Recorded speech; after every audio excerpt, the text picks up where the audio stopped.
प्राचीन इतिहास part number 8। मेरे यूट्यूब चैनल में आपका स्वागत है। मौर्य काल। सुंग वंश। पुष्यमित्र सुंग। टाइम पीरियड है 185 से लगा कर 148 ईसा पूर्व। प्राचीन भारत का प्रथम ब्राह्मण शासक था। पुष्यमित्र सुंग के शासनकाल में ग्रीक शासक डेमेस्टियस ने अपना भारत पर आक्रमण किया। पुष्यमित्र सुंग के शासनकाल में ग्रीक शासक डेमेस्टियस ने भारत पर आक्रमण किया। महाभाष्य और योग सूत्र के लेखक पतंजलि पुरोहित के रूप में पुष्यमित्र सुंग के दरबार में थे। हिंदू विधि संहिता मनुस्मृति को भी पुष्यमित्र के शासक काल में संकलित की गई। भरतस्तूप का स्तूप पुष्यमित्र सुंग ने कराया था। भागभद्र 114 से लगाकर 83 ईसा पूर्व।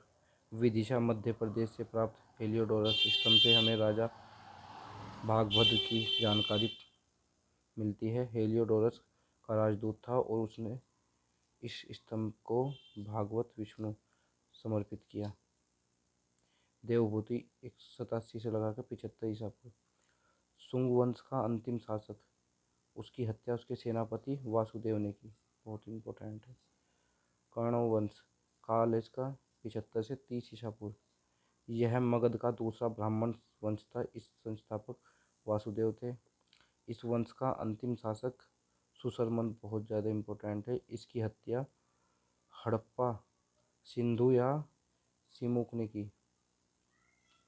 मौर्य काल के बाद विदेशी आक्रमण। हिंदू यूनानी सिकंदर के शासन मौर्य के दरबार में बसे। शक मध्य एशिया के गडेरिया के थे। पार्थियन या पहलव मंगोल के शासक थे। कुषाण वंश। कुषाण चीन के चीन कबीले के थे। कुजुल कन्फीरेंसेस 1500 से 65 ईसा पूर्व। कुषाण वंश का संस्थापक विन कन्फीसेस 65 से लगाकर 78 ईसा पूर्व।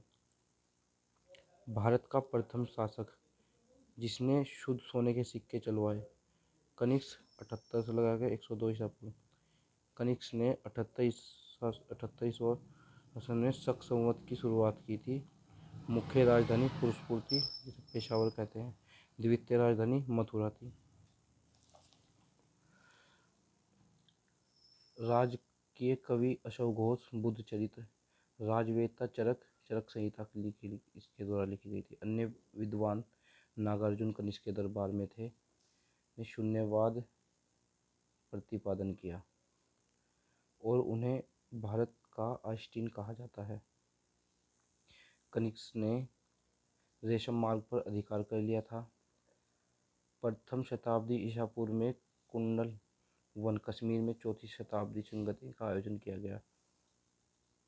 इस संगति के अध्यक्ष थे वासुमित्र। कनिष्क के समय में बौद्ध धर्म हीनयान और महायान में बट गया था।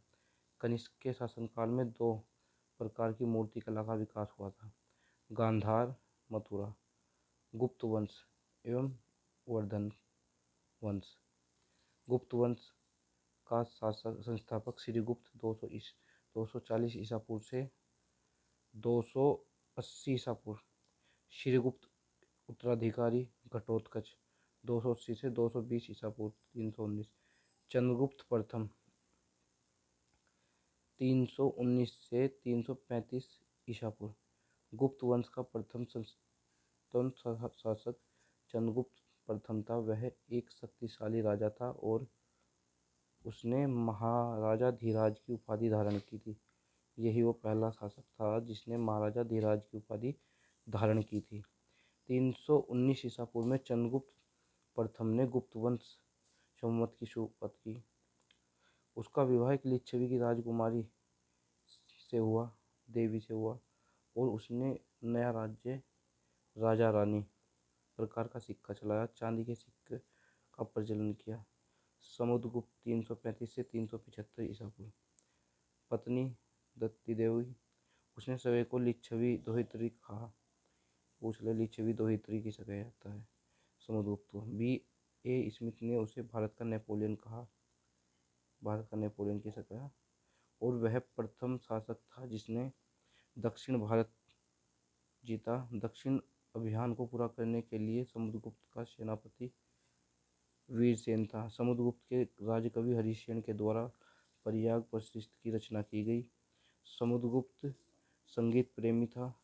उसके सिक्कों पर उसके वीणा बजाते हुए दर्शाया गया है। समुद्रगुप्त के द्वारा अपनी गई नीति को परशोभद्रण तथा दक्षिणापथ ग्रहण मोक्षानुग्रह।